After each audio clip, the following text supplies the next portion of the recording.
하나님의 말씀을 받는 시간입니다. 하나님의 말씀은 사도행전 18장 1절에서 11절까지의 말씀입니다. 신약성경 219면에 있는 사도행전 18장 1절에서 11절까지의 말씀을 저와 여러분이 한 절씩 교독하시고 마지막 11절은 함께 합독하여 보도록 하겠습니다.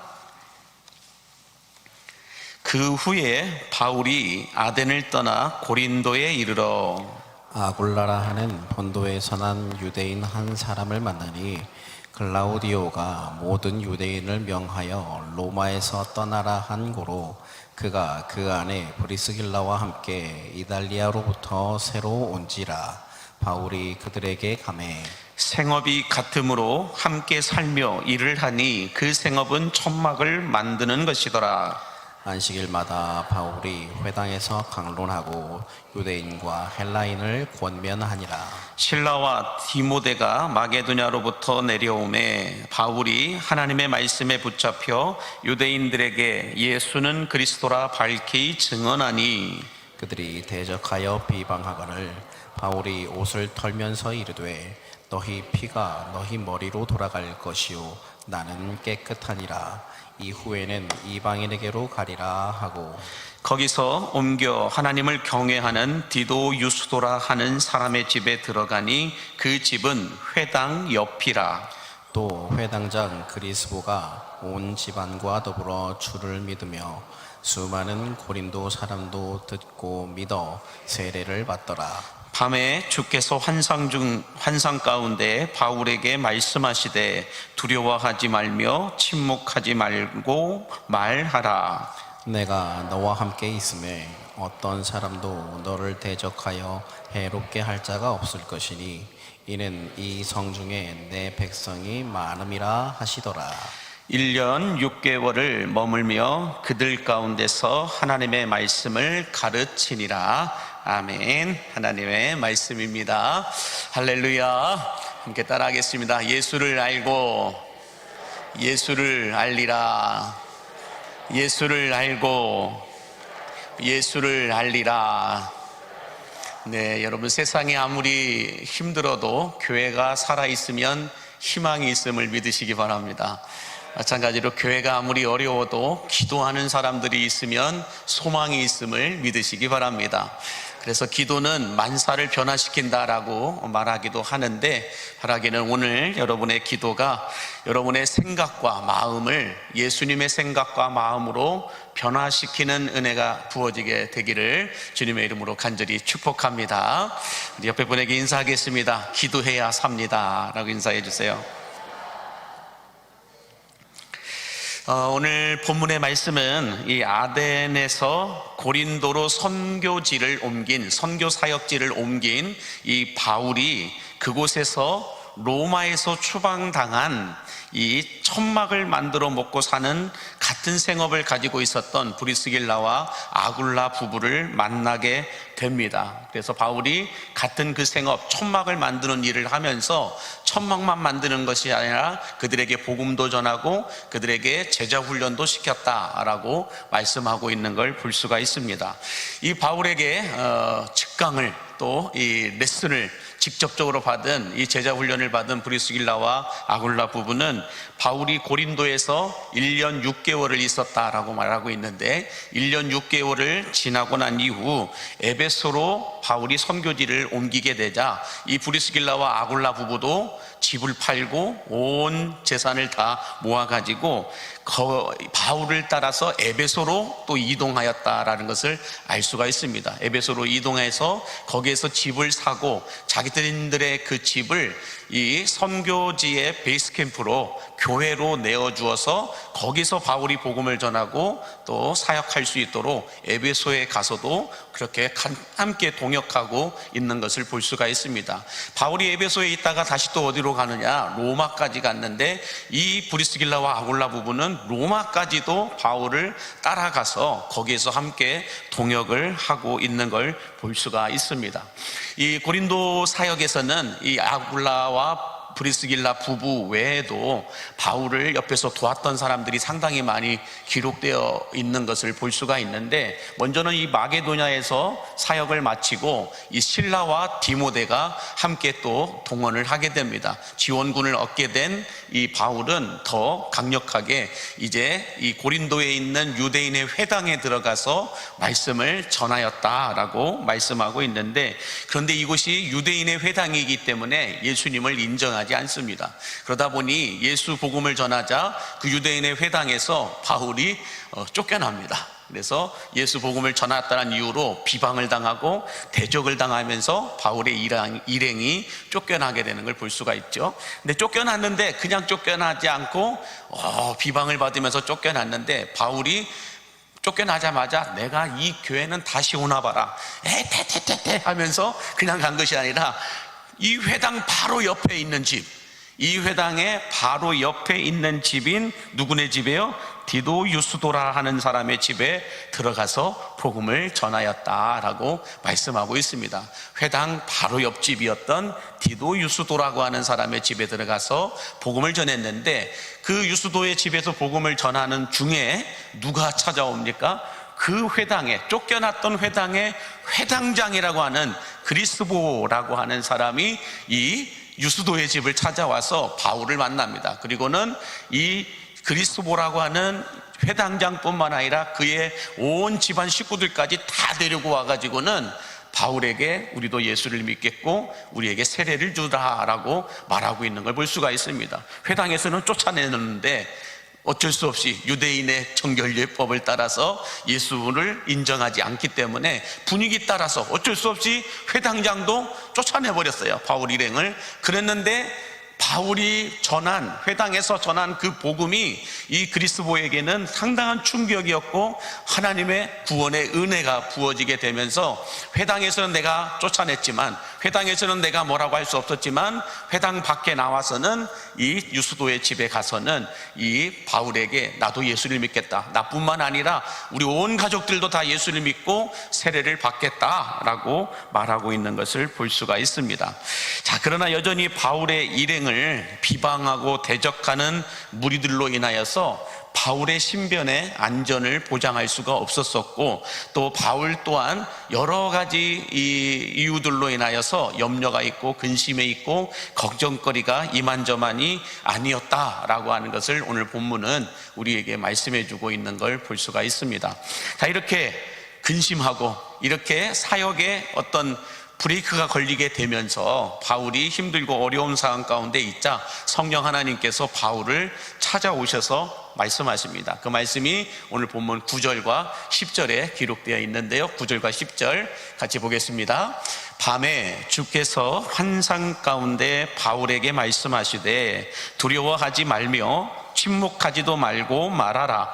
내가 너와 함께 있음에 어떤 사람도 너를 대적하여 해롭게 할 자가 없을 것이니 이는 이 성중에 내 백성이 많음이라 하시더라 라고 말씀합니다. 자, 보니까 밤중에 여호와께서 바울에게 환상 중에 말씀하셨다라고 말씀하고 있는데, 여러분, 많은 크리스천들이 신앙생활을 하면서 나도 이 성경에 기록되어져 있는 사람들처럼, 나도 교회 역사에 기록되어져 있는 사람들처럼 하나님의 음성을 좀 들어보고 또 하나님께서 주시는 환상을 좀 봤으면 좋겠다, 나도 좀 꿈을 꾸고 나도 환상을 좀 봤으면 좋겠다, 이런 어떤 말씀들을 하시는 분들이 있는데요. 그런데 여러분, 기독교 2000년의 역사와 성경에 기록된 수많은 환상들을 본 사람들이 어느 타이밍에 그 환상을 대부분 보았고 어느 타이밍에 하나님의 음성을 들었는지를 쭉 살펴보면 그리 행복하지가 않습니다. 대부분 하나님의 사람들이 환상을 보고 음성을 듣고 꿈을 꾸는 비전을 받았을 때는 언제냐? 대부분 순교 직전에, 순교하기 직전에 이런 환상들을 보고 고난과 핍박과 환난이 가장 극심했을 때에 이런 환상들이, 이런 하나님의 음성이 들렸을 뿐만 아니라 인생의 폭풍우가 몰려와서 진퇴양난에 빠졌을 때에 이런 환상들, 이런 음성들을 들었을 뿐만 아니라 우리가 잘 알고 있듯이 요나가 물고기 뱃속까지 들어갔을 때라야 거기서 하나님의 음성이 들리고 하나님의 비전을 다시 받게 되는 이런 모습들을 볼 수가 있습니다. 그러나 그럼에도 불구하고 우리가 하나님의 음성 듣기와 환상 보기를 추구해야 되는 이유가 무엇이냐? 그 이유는 하나님께서 환상을 보여주실 때는 분명한 무언가의 약속을 주십니다. 우리는 이걸 비전이라고 말하고 사명이라고 말합니다. 하나님께서 뭔가 환상을 보여주실 때는, 뭔가 음성을 들려주실 때는 그냥 장난치려고 오시지 않는다라는 거예요. 분명한 약속의 말씀이 있기 때문에 분명하게 나를 통하여, 우리를 통하여 이루고자 하시는 비전이 있을 때에 주님은 찾아오시고, 그냥 찾아오시는 것이 아니라 그 비전을 이룰 수 있는 능력도 부어주심을 믿으시기 바랍니다. 그 능력은 돕는 사람들을 붙여주기도 하시고, 필요하다면 건강도 회복하여 주시고, 필요하다면 재정도 부어 주시어서 없던 은사까지도 하나님은 허락을 하셔서 그 비전을 이루게 하신다라는 거예요. 그러므로 우리가 이렇게 금요일에 나와서 기도하면서 추구해야 되는 그 기도는 무엇이냐? 우리들도 주님의 비전을, 주님의 뜻을 이룰 수 있도록 주의 음성을 들려 주시옵소서.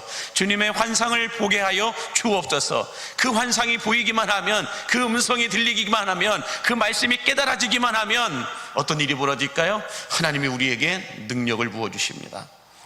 그 능력은 그 비전을 감당할 수 있는 능력임을 믿으시기 바랍니다. 그러므로 오늘 이 저녁에 우리가 기도하기를 원하는 것은 하나님 나에게도 말씀하여 주옵소서. 이 수많은 성경에 기록되어 있는 인물들에게, 사람들에게 말씀하셨던 그 비전의 말씀을 주님 나에게도 허락하여 주옵소서. 한 번밖에 살지 못하는 인생, 낭비하고 허비되는 인생 말고 그래도 한 번 더 주님을 위하여 멋지게 쓰임받다가 주님 앞에 가기를 원합니다. 그냥 어쩔 수 없이 세월의 흐름 따라 이렇게 시간 따라 살아가다가 그냥 시간 돼서 내 육신의 쇠약이 다하여서 주님 앞에 가는 인생 말고, 그래도 내가 지금 한번 살아가고 있는 동안 내 건강이 허락되어 있는 이 시간만이라도 주님 말씀하여 주셔서 나도 주님의 나라와 영광을 위하여, 주님의 뜻을 이루기 위하여 한 번라도 주님의 의로운 오른손에 붙들려 멋지게 쓰임받고 싶습니다. 이런 목마름을 가지고 주님 앞에 기도하고 간구할 때 주님은 사람을 찾고 계십니다. 주님의 뜻을 이룰 사람들을 오늘 또 찾고 계십니다. 저는 그 사람들이 오늘 금요일에 나와 기도하는 여러분들이 되실 수 있게 되기를 주의 이름으로 축원합니다. 자, 그러면 하나님께서 바울에게 환상 가운데 나타나셔서 말씀하신 말씀이 어떤 말씀일까요? 두 가지를 말씀합니다. 두려워하지 말라, 침묵하지 말고 말하라. 두려워하지 말고 너는 네가 해야 될 말을 말하라. 침묵하지 말고 말하라. 이렇게 말씀하고 있는 걸 볼 수가 있는데, 자, 여기 보면은 이 바울이 정말로 침묵하지 말고 말하라라고 말씀하는 걸 보면 말할 수 있는 기운조차도, 말을 할 수 있는 어떤 이런 상황조차도 안 될 정도로 힘들었다라고 나는 것을 우리가 볼 수가 있습니다. 자, 이걸 보면서 우리가 하나님의 일을 감당하는 데 있어서 최고로 힘든 것은, 최대의 적은 일의 어려움이 아니라 두려움이다라는 것을 알 수가 있습니다. 일이 어려운 것이 아니고 그 일을 감당하기에 두려움이 있는 것이 더 큰 문제이다라는 거예요. 다시 말해서 우리가 하나님의 일을 제대로 감당하려고 하면 할수록 사탄이 가만히 있을까요? 사탄은 우리들의 마음속에 어려움을 가장한 두려움의 마음을 심어놓는다라는 거예요. 너 그렇게 하면 반대하는 사람 엄청나게 많을 텐데, 너 그렇게 얘기하면 너 공격하는 사람들이 엄청나게 많을 텐데, 네가 그 일을 하려고 하면 너 손해보는 것이 엄청나게 많을 텐데, 너 그렇게 그 뜻을 이루고자 너의 시간을 들이고 마음을 들이고 물질을 들이고 네가 뭔가를 움직이기 시작하면 너희 가정이 엄청 힘들어질 텐데, 이런 두려움의 마음을 사탄은 계속 심어놓는다는 거예요. 일이 어려워서 힘든 것이 아니고 두려움 때문에 힘든 거예요. 두려운 마음 때문에.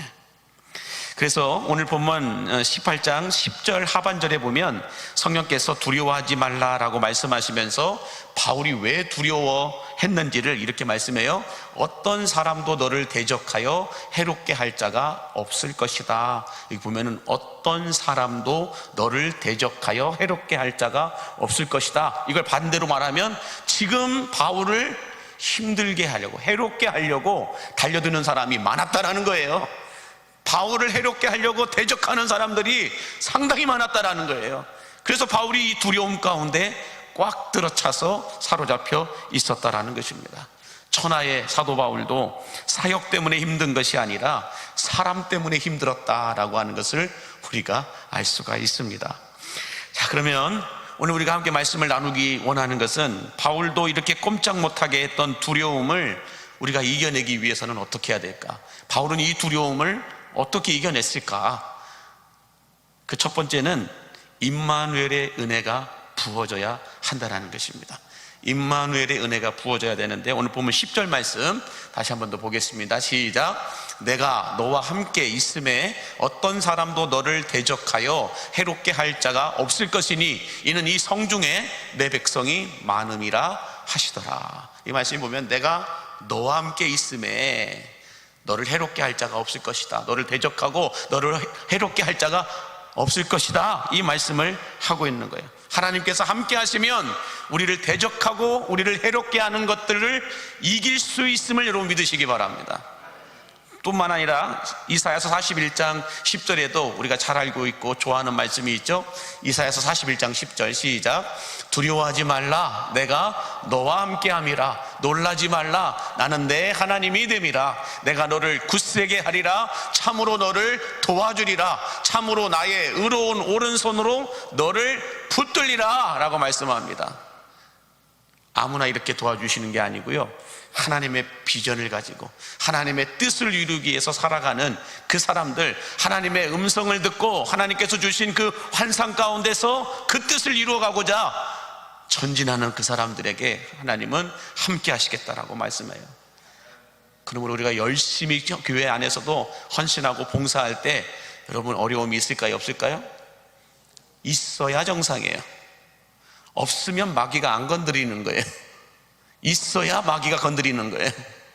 그런데 마귀가 건드리면 건드릴수록 하나님의 의로운 오른손은 우리를 더 꽉 붙들어주고 계심을 믿으시기 바랍니다. 자, 하나님께서 우리와 함께 하시면 이렇게 두려워할 일들을 넉넉히 이겨내게 하신다라고 말씀하고 있는데요, 그러므로 여러분 잘 들으세요. 우리는 일이 많고 어려워서 두려운 것이 아니라 우리가 하나님과 함께 하지 않기 때문에 두려운 것입니다. 일이 많아서 두려운 게 아니에요. 일이 어려워서 두려운 게 아니에요. 하나님이 나와 함께 하시기를 원하시는데 우리가 하나님과 함께 하지 않으려고 하기 때문에 두려움이 찾아온다는 거예요. 뿐만 아니라 상처를 많이 받아서 시험에 빠지는 것이 아닙니다. 상처보다 더 큰 하나님의 은혜가 부어지지 않아서 시험 드는 거예요. 시험 드는 사람들이 왜 시험 들까요? 은혜가 없어서 그래요. 상처는 받았어요. 그래서 시험에 빠졌어요. 근데 그 상처보다도 그 시험보다도 더 크고 더 강한 하나님의 은혜가 부어지면 이겨낸다는 거예요. 근데 그 은혜가 안 부어지니까 내가 받은 상처보다 내가 지금 들은 시험보다 더 큰 하나님의 은혜가 부어지면 툴툴 털고 일어나는데 그 은혜가 안 부어지니까 못 일어나는 거예요. 결국은 교회도 떠나고 하나님도 떠나버리는 사람들이 얼마나 많이 있는지 모른다는 것입니다. 그러므로 여러분, 우리가 사망의 음침한 골짜기를 다니고 광야와 같은 시간을 살아간다 할지라도 하나님께서 나와 함께 하신다면 그곳이 가장 안전한 것이요, 하나님께서 함께 하시는 그 시간이 우리 인생 최대의 축복의 시간임을 믿으신다면 아멘 하시기 바랍니다.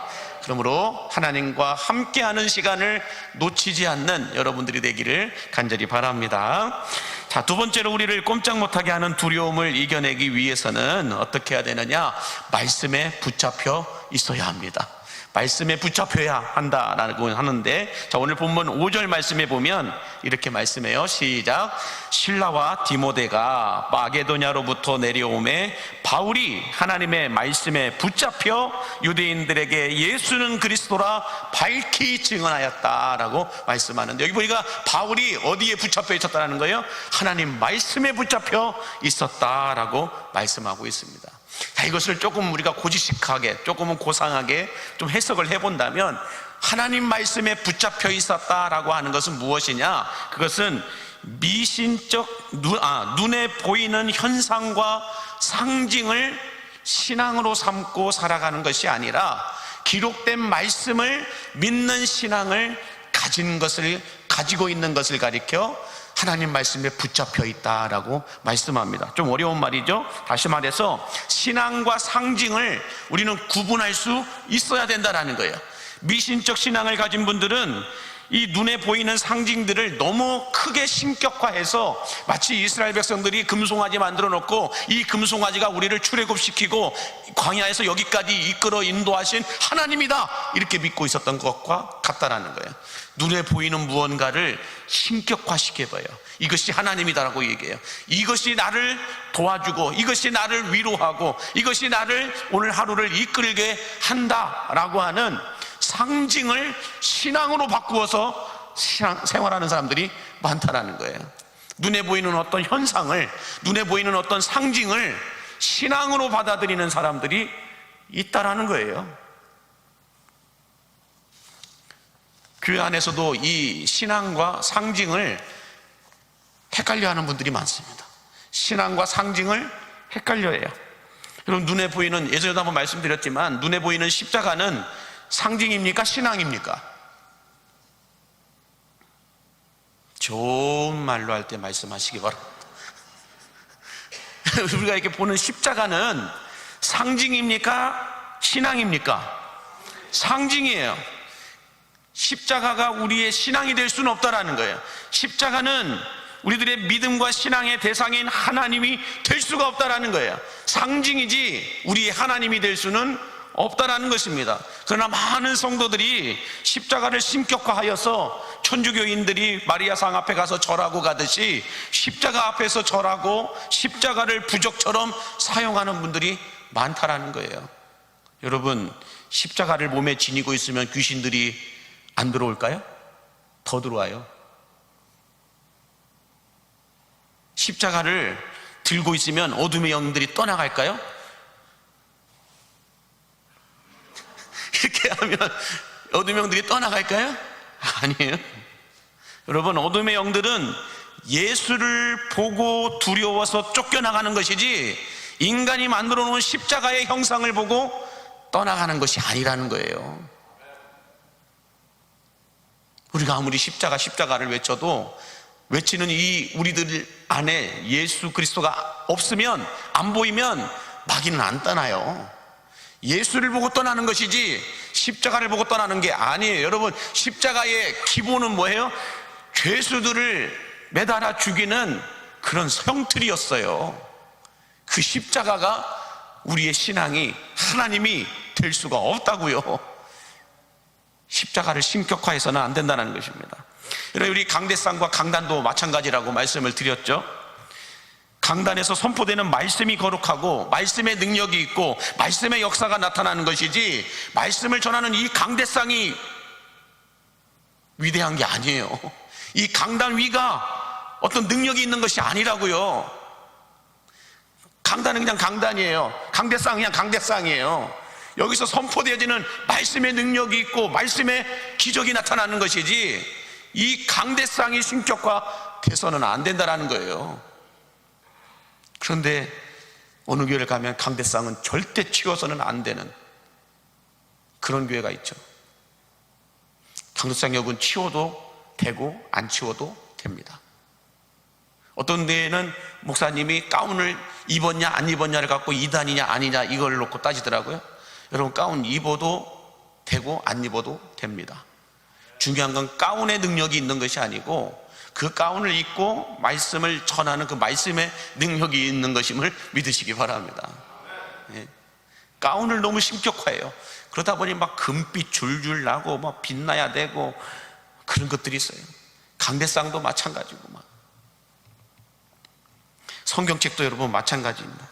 성경책 자체가 능력이 있는 건 아닙니다. 몇만 원 주면 사는 거예요. 이 성경에 기록되어 있는 말씀의 능력이 있는 것이지 성경책의 능력이 있는 것이 아니라고요. 우리는 자꾸 어떤 눈에 보이는 현상과 상징을 신앙으로 받아들이려고 할 때가 많다라는 거예요. 여러분, 이거 기복신앙이에요. 그러므로 여러분, 성경책도 강대상도 그 무엇도 눈에 보이는 현상과 상징을 신격화한다는 것을 성경은 우상숭배이다라고 말하고 있는 거예요. 우상숭배예요. 십자가 달면 이단이고 안 달면 정통인가요? 어디 교단은 십자가도 못 걸게 하잖아요. 이건 그냥 상징이에요. 이 상징을 통하여서 우리가 하나님께로 더 가까이 나아갈 수 있다고 한다면, 우리의 신앙이 더 깊어질 수 있다고 한다면 상징으로는 사용할 수 있어요. 그러나 저것이 우리의 신앙이 될 수는 없다라는 거예요. 그래서 막 어떤 분들은 막 몇 대째 내려오는 성경 너덜너덜하고 막 그냥 그 있잖아요, 침 많이 붙어 있고 막 이렇게 부풀려 있던 그 성경책, 이것이만 신격화돼 가지고 이게 지금 몇 대째 내려오고 있는 거다, 덜덜덜덜덜 받아라 막 이렇게. 그냥 깨끗한 거 보세요. 너덜너덜한 게 보는 것보다도 깨끗한 거 보는 게 나아요. 중요한 건 너덜너덜한 그 책에 능력이 있는 게 아니라고요. 거기에 기록된 하나님의 말씀이 능력이 있는 거예요. 아멘입니까? 바라기는 의심 많았던 도마처럼 눈에 보이는 어떤 상징적인 것들이 있어야 하나님을 믿는 것이 아니라, 눈에 보이지 않아도, 우리의 손으로 만져지지 않아도 하나님을 하나님으로 믿을 수 있는 믿음과 신앙이 여러분들에게 부어지게 되기를 주의 이름으로 축복합니다. 자, 마지막 세 번째로 우리를 꼼짝하지 못하게 하는 두려움을 이겨내기 위해서는 어떻게 해야 되느냐? 그 셋째는 카도샤를 카도시로 바꿔야 한다라고 말씀하고 있는데, 오늘 보면 10절을 다시 한번 보겠습니다. 10절 말씀 시작. 내가 너와 함께 있음에 어떤 사람도 너를 대적하여 해롭게 할 자가 없을 것이니 이는 이 성중에 내 백성이 많음이라 라고 말합니다. 자, 두려움에 눌려있던 바울에게 성령 하나님은 고린도 도시 안에 바울아, 하나님의 백성이 많이 있다라고 말하고 있어요. 하나님의 백성을 우리는 다른 말로 거룩한 백성이다 라고 말합니다. 하나님의 백성을 우리는 거룩한 백성이다, 하나님의 자녀들을 우리는 거룩한 자녀들이다 라고 말씀을 하는데, 여기서 이 거룩함이라고 하는 것이 카도시입니다. 그래서 여러분, 거룩함을 히브리어로 카도시라고 해요. 카도시라고 하는데, 재밌는 건 뭐냐면 자음도 똑같은 이 카도시가 어떻게 발음하느냐에 따라서 카도샤가 됩니다.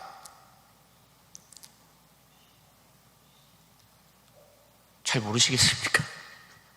한번 보여주시겠어요? 카도시라고 하는 것이 여러분 거룩함, 깨끗함이라고 하는 뜻을 갖고 있는데, 이 카도시를 잘못 발음하는 것이 아니고 똑같은 발음인데 카도샤라고 읽으면 매춘부 창기라는 말로 뜻이 해석이 돼요.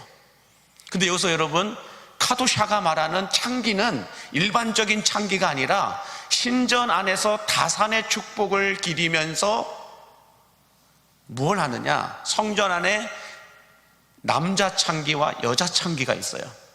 그래서 다산의 축복을 누리기 위하여서, 임신하기 위하여 오는 사람들 가운데서 어떤 의식을 치르냐? 성전 안에 있는 이 카도샤들, 여성이 오면 남자 창기를 붙여주고 남성이 오면 여자 창기를 붙여줘서 둘이 관계를 통하여 예배를 드리도록 하게끔 합니다. 그렇게 함으로 인해서 다산의 축복을 얻도록 예배 의식을 그렇게 했다는 거예요. 오늘날로 말하면 말도 안 되는 소리죠.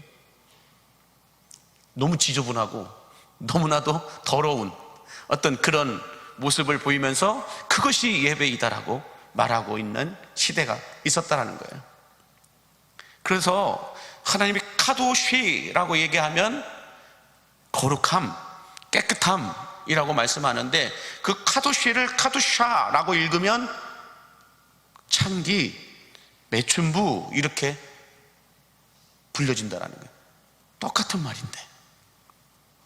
그러므로 여러분, 우리 안에 거룩의 힘, 카도시가 작아지면 음란의 힘, 카도샤가 커지게 됨을 여러분 믿으시기 바랍니다. 거룩이 떨어지면 음란의 영이 올라온다는 거예요. 죄악의 영이, 더러움의 영이 우리 안에 커진다라는 거예요. 지금 그 말씀을 하고 있는 거예요.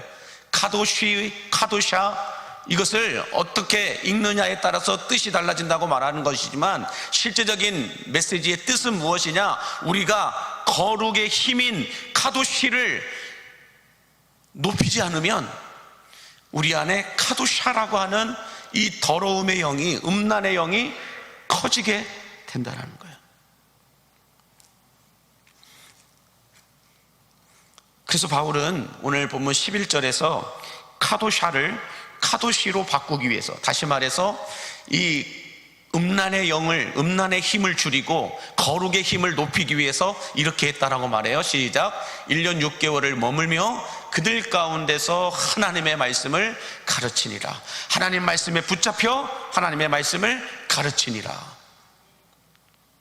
하나님의 말씀에 붙잡혀 하나님의 말씀을 가르칠 때에 거룩의 힘이 우리 안에서 강해진다는 거예요. 그래서 디모데 전서 4장 5절에도 보면 어떤 말씀이 있어요? 하나님의 말씀과 기도로 거룩하여짐이라. 이 말이 뭘까요? 하나님의 말씀과 기도가 식어지고 작아지기 시작하면 반대로 우리 안에 음란의 힘, 더러움의 힘이 강해진다는 거예요. 그래서 우리가 말씀과 기도로 매일매일을 우리가 살아가지 못하고 말씀과 기도로 우리를 다듬어 놓지 못한다게 한다면 우리도 모르게 자연스럽게 세상의 더러움에 그냥 물들어 살아가게 되어 있다는 거예요.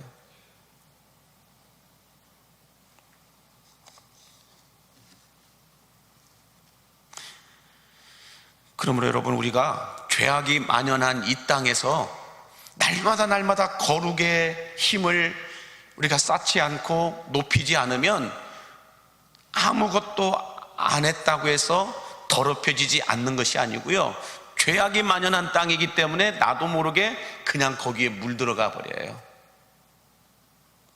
여러분, 우리 아이들이 자라나면서 나쁜 것을 가르칩니까? 안 가르칩니까? 나쁜 것을 안 가르치는데도 애들이 와서 첫 번째로 하는 말이 뭐예요? 너 죽어? 이 말부터 하잖아요. 어디 가서 죽인다라는 얘기를 듣고 왔는지는 모르지만 하여간 자기가 기분 나쁘면, 자기가 원하는 것이 들어주지 않으면 너 이거 안 죽어? 이 말부터 해요. 유아유치부 애들이. 참 무섭잖아요. 그냥 가르치지도 않았는데 그냥 습득되는 거예요. 세상 속에서 더러움에, 음란함에 그냥 습득되어서 나도 모르게 툭툭 튀어나오고, 그것이 굳어지다 보면 신앙의 원칙이 돼버려요. 그게 내 신앙이 돼버린다고요. 그러므로 바울은 우리에게 계속해서 권면합니다. 하나님의 말씀에 붙잡혀야 되고 그 말씀을 가르쳐야 된다는 거예요. 이것을 우리로 말한다면 하나님의 말씀에 충만하여서 그 말씀을 우리는 전파하는 자가 돼야 된다는 거예요. 가르친다는 것은 가서 전하라는 거예요. 내가 더럽혀지지 않으려면, 내 안에 음란의 영이, 더러움의 영이 커지지 않으려면 계속해서 말씀을 배워야 되는 것뿐만 아니라 전해야 돼요. 내가 말씀을 전할 사람이 없다? 진짜 불행한 거예요. 내가 우리 교회 안에서 함께 말씀을 나눌 사람이 없다? 진짜 위험한 거예요. 말씀을 함께 나누고 은혜를 함께 나눌 사람이 없다라고 한다면 분명합니다. 음란의 영은 들어가요, 그 안에. 그래서 거룩의 힘보다는 음란의 힘, 세상의 더러움의 힘들을 더 강하게 만들어서 막 나도 모르게 그냥 막 확 뚜껑을 열게 되면 나도 모르게 막 그냥 외계어가 나오죠. 그렇지 않나요? 막 외계어가 나오잖아. 이게 샹샹샹샹, 이게 쉐쉐쉐쉐 막 이렇게 나오지 않나요? 그렇게 많이 나옵니다. 확 여기까지 올라오죠. 왜 그럴까요? 말씀과 기도로 거룩의 힘을 높이지 않고 있는 거예요. 우리는 이것을 영성 온도를 높이라고 얘기하는 거예요. 영성 온도를 높이다 보면 내 안에 더러움의 영, 음란의 영, 이런 죄악들이 수면으로 쫙 가라앉는다고요. 근데 우리는 수면으로 가라앉혀 놓는 것으로 만족하지 않고 빼내버려야 돼. 빼내버려야 돼. 이게 회개라고 하는 거죠. 회개를 통하여 지워버리고 회개를 통하여 내 안에서 빼내어버리는 거예요. 여러분, 먹기만 하고 배설을 안 하면 어떤 현상이 일어날까요? 여러분들은 어떻습니까? 먹기만 하고 아침에 맛있게 먹었어요. 점심밥 먹기 전에 중간에 새거리도 간식으로 맛있게 먹었어요. 점심밥도 맛있게 먹었어요. 또 움직이다 보니까 한 3시 되니까 출출해요. 그래가지고 또 먹었어요. 그리고 저녁이 되니까 저녁이니까 또 먹었어요. 그렇게 하루를 먹고 이틀을 먹고 3일을 먹었습니다. 근데 안 짜. 그럼 어떻게 될까요? 온몸이 누래지기 시작합니다. 황달온 것처럼 누래지기 시작합니다. 지금 제 얘기하고 있는 거 아니에요? 누래지기 시작하면서 병이 오기 시작합니다. 수많은 병들이. 마찬가지로 여러분, 우리가 원치 않게 죄악들이 습득되어서 들어와요. 눈으로 들어오고 귀로 들어오고 내 입을 통하여 들어오고, 분명합니다. 여러분, 지저분한 것들 보기 시작하고 듣지만 않던 소리도 듣기 시작하고, 그잖아요. 해서 안 되는 말들 쏟아내다 보면 그 통로들을 통하여서 더러운 것들이 다 들어온다고요. 근데 이 들어온 것들을 배설하지 않는다, 지워버리거나 빼내버리지 않으면 계속해서 쌓여서 굳어져 버려요. 굳어져 버리면 그것이 내 신앙의 원칙이 돼요.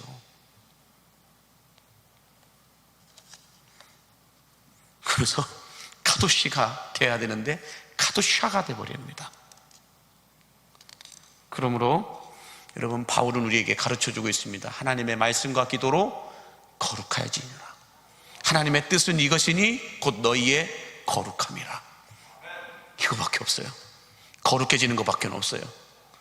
우리가 거룩해질 수 있는 방법은 하나님 말씀을 배우는 것이고 그 말씀을 전하는 겁니다.